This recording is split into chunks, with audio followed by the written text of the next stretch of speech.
அனைவருக்கும் வணக்கம். ஔஷதம் சித்த மருத்துவ மையத்தின் சார்பாக உங்களின் மருத்துவர் டாக்டர் மோ கலைவாணன். இந்த பகுதியில் நம்ம யூரினரி ட்ராக் இன்ஃபெக்ஷன் பற்றி பார்க்கலாம். பொதுவாக கிட்னி எப்படி இருக்குன்னா மொச்சை வடிவத்தில் இருக்கும். கிட்னியோட ஃபங்க்ஷன் மிக முக்கியமானது.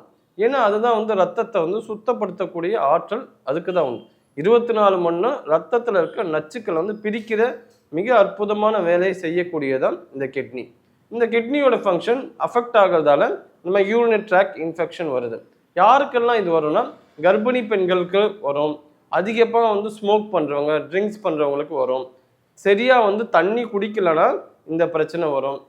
அதே போல் நார்ச்சத்து உணவுகள் அதிகமாக எடுத்துக்கணும், நீர்ச்சத்து உணவுகளும் அதிகமாக எடுக்கணும். யார் தண்ணி குடிக்கிற பழக்கம் ரொம்ப குறைவாக இருக்கோ அவங்களுக்கு பார்த்தீங்கன்னா இந்த யூரினரி ட்ராக் இன்ஃபெக்ஷன் ஆகும். அதாவது உடம்பு ரொம்ப உஷ்ணமாகுது, ஹீட் ஆகிறவங்களுக்கும் இந்த மாதிரி யூரினரி ட்ராக்ல இன்ஃபெக்ஷன் வருது.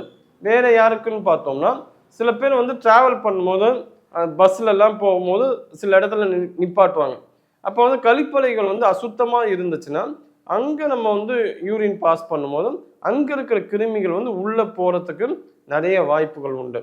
அதனால் எப்போவுமே இது வெளியில் மட்டும் இல்லாமல் வீட்லேயே நம்ம கழிப்பறைகளை சுத்தமாக வச்சுருக்கணும். அப்படி சுத்தமாக வச்சுக்கலாம் வெளியில் இருக்க கிருமிகள் நம்ம யூரின் போகும் அது உள்ள வெளியேறதுக்கு இந்த மாதிரி பிரச்சனைகளை கொண்டு வர்றதுக்கு இந்த டாய்லெட்டை க்ளீனாக வச்சுக்கணும். அதை ஒரு எண்ணத்தை மைண்டில் வச்சுக்கணும்.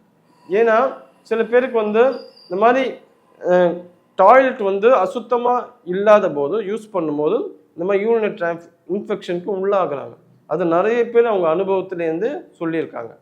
வேறு என்ன பிரச்சனையால் இது வரும்னு பார்த்தீங்கன்னா புற்றுநோய், கேன்சரில் இந்த மாதிரி பிரச்சனைகள் வரும். மற்ற நோய்களின் காரணமாக கூட இந்த மாதிரி யூரினரி ட்ராக் இன்ஃபெக்ஷன் வருது. அப்போ யூரினரி ட்ராக் இன்ஃபெக்ஷன் வரும்போது என்னமா அறிகுறிகள் இருக்கும்னா யூரின் போகும்போது ரொம்ப எரிச்சலாக இருக்கும். சில பேருக்கு மிக முக்கியமாக இந்த மெனோபாஸ் ஆன பெண்களுக்கு இந்த மாதிரி யூரினரி ட்ராக் இன்ஃபெக்ஷன் அதிகமாக ஏற்படும். ஏன்னா மெனோபாஸ் ஆகிறதுக்கு முன்னாடி வரைக்கும் ஒரு ஹார்மோன் செக்ரேட் ஆகும்.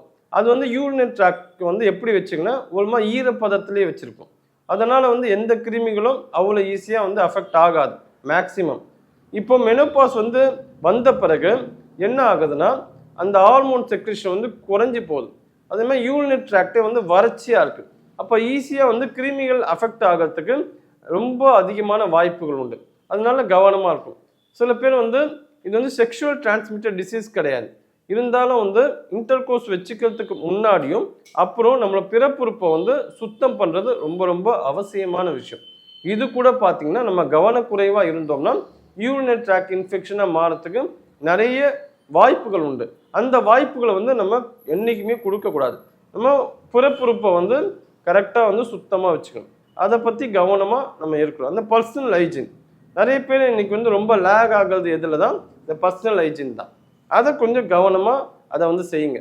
ஏன்னா சின்ன தவறை நம்ம சரி பண்ணிட்டாவே பெரிய பிரச்சனையாக மாறாமல் நம்ம பார்த்துக்கலாம். Prevention is better then cure. அந்த ஒரு வாசகத்தை நம்ம மைண்டில் வச்சு நம்ம செயல்படணும். சரி, யூரினரி ட்ராக் இன்ஃபெக்ஷன் ஆகிடுச்சு, அப்போ நம்ம என்ன பண்ணலான்னா நிறைய தண்ணி குடிக்கணும்.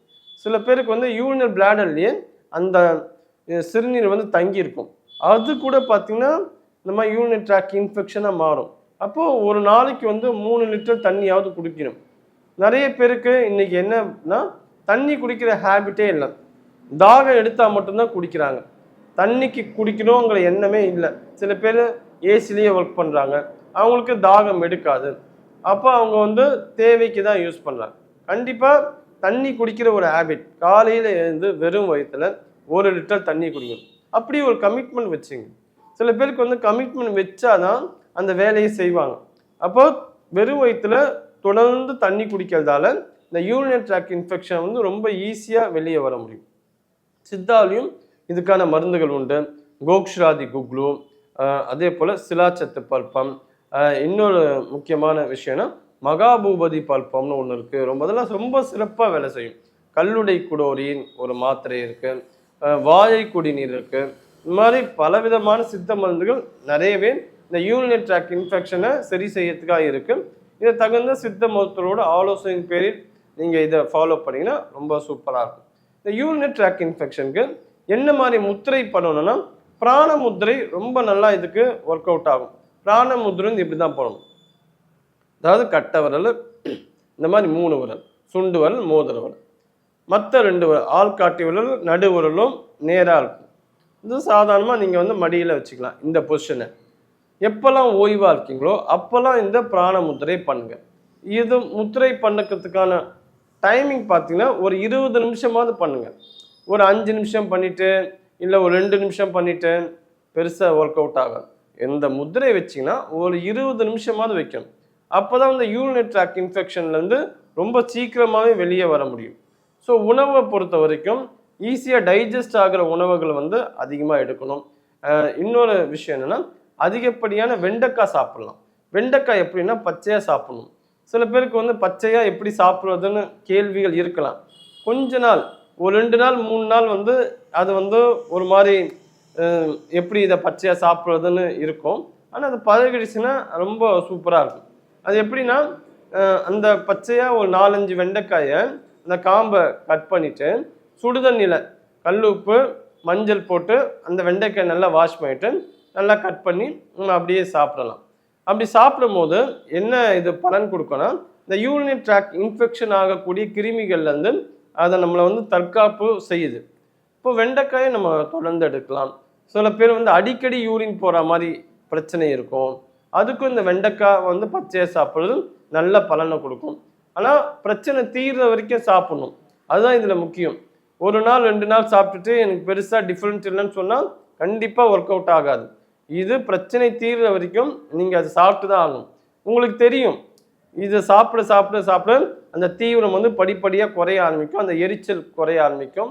நிறைய டிஃப்ரென்ஸ் வந்து இந்த பச்சையை வெண்டைக்காய் சாப்பிட்ட பிறகு நிறைய மாற்றங்கள் ஏற்படலாம். மனதளவில் பார்த்தீங்கன்னா பயம் வந்து யாருக்கு அதிகமாக இருக்கும் அவங்களோட கிட்னி வந்து பாதிக்கப்படும். இதையும் நல்லா தெரிஞ்சுக்கணும். ஸோ பயம் இல்லாமல் வாழ்வதற்கு நம்ம மனசை வந்து பக்குவப்படுத்தணும். பிரச்சனை எல்லாருக்குமே தான் இருக்குது. உங்களுக்கு மட்டும்தான் பிரச்சனை இருக்குது நீங்கள் நினைக்கக்கூடாது. என்ன இப்படி ஆகிட்டா என்ன ஆகும், இல்லை அப்படி ஆகிட்டா என்ன ஆகும். எதிர்காலத்தை நினச்சி ரொம்ப பயப்படக்கூடாது. நிகழ்காலத்தை எப்படி சரியாக பயன்படுத்துறது, நம்ம வந்து என்ன இழந்தோங்கிறத வந்து கவனத்தில் கொண்டு வராமல் நம்மக்கிட்ட என்ன மிச்சம் இருக்குது அதை வச்சு லைஃப்பை வந்து எப்படி வந்து ப்ரொடக்டிவாக நம்ம வந்து அடுத்த கட்டத்துக்கு எடுத்துகிட்டு போகிறது பிளான் பண்ணி வந்து ஒர்க் அவுட் பண்ணுங்கள். உங்களுக்கு ஏதாவது தெரியலன்னா உங்களை விட நல்லா தெரிஞ்சவங்க அதை பற்றிக்கிட்டு ஆலோசனை கேளுங்க. இன்றைக்கி என்ன பிரச்சனைனா, நமக்கு ஒரு பிரச்சனைனாவே அது வெளியே சொல்லறதுக்கே நம்ம தயங்குறோம். அந்த தயக்கம் வந்து இருக்க வேண்டான்னு சொல்ல. யார் உங்களுக்கு நெருக்கமாக இருக்காங்களோ அந்த பிரச்சனையை கண்டிப்பாக வெளிப்படுத்துங்க. அது எந்த சம்மந்தப்பட்ட பிரச்சனையாக இருந்தது, உடல் சம்மந்தப்பட்ட பிரச்சனை, மனம் சம்மந்தப்பட்ட பிரச்சனை, எல்லாத்துக்குமே வந்து இங்கே தீர்வு இருக்குது. ஆனால் உங்கள் பிரச்சனையை வெளியே சொன்னால் மட்டும்தான் அந்த தீர்வு கிடைக்கும். ஸோ யூரினரி ட்ராக்ட் இன்ஃபெக்ஷனை பொறுத்த வரைக்கும் உடல் அளவுலேயும் சரி மனதளவுலேயும் சரி நம்ம ஆரோக்கியமாக வச்சுக்கணுன்னா நம்ம என்ன பண்ணணும், நம்ம உணவுலேயும் கட்டுப்பாட்டோடு இருக்கணும், தகுந்த சித்த மருத்துவத்தை எடுத்துக்கணும், பிராண முத்திரையும் பண்ணணும், யோகாவும் பண்ணணும். யோகாவில் வந்து பார்த்திங்கன்னா சூரிய நமஸ்காரம் 12 செட் இருக்குது. அதை வந்து தொடர்ந்து பண்ணலாம். அது வந்து உடம்பை வந்து ரொம்ப சூப்பராக வச்சுருக்கும். கிட்னியோட ஃபங்க்ஷனை வந்து இம்ப்ரூவ் பண்ணணும். இன்னொன்று ஆயில் பாத் இருக்கணும். யூரினரி ட்ராக்ட் இன்ஃபெக்ஷன் இருக்கிறவங்க ஆண்களாக இருந்தால் புதன்கிழமை சனிக்கிழமை ஆயில் பாத் எடுக்கணும். பெண்களாக இருந்தால் செவ்வாய்க்கிழமை வெள்ளிக்கிழமை எடுக்கணும். ஆயில் பாத்தை வந்து யார் ஒருத்தர் தொடர்ந்து கரெக்டாக நம்ம பாரம்பரியம் முறைப்படி எடுத்துக்கிட்டே வந்தாங்கன்னா அவங்களுக்கு வந்து யூரினரி ட்ராக்ட் இன்ஃபெக்ஷனே வராது. அந்த அளவுக்கு அற்புதமான விஷயம் அந்த எண்ணெய் தேய்ச்சி குளிக்கிற முறை. இன்றைக்கி இருக்கிற காலகட்டத்தில் பரபரப்பான விஷயத்தில் நிறைய நல்ல விஷயத்தை தொலைச்சிட்டோம். அந்த தொலைச்சதில் மிக முக்கியமானது இந்த ஆயில் பாத். அதனால் ஆயில் பாத்தை வந்து எப்படி எடுக்கணும்னு தெரிஞ்சுக்கிட்டு அந்த ப்ரொசீஜர் படி எடுங்க. இந்த யூரினரி ட்ராக்ட் இன்ஃபெக்ஷன் உங்கள் வாழ்க்கை முழுவதுமே வராது. நன்றி, வணக்கம்.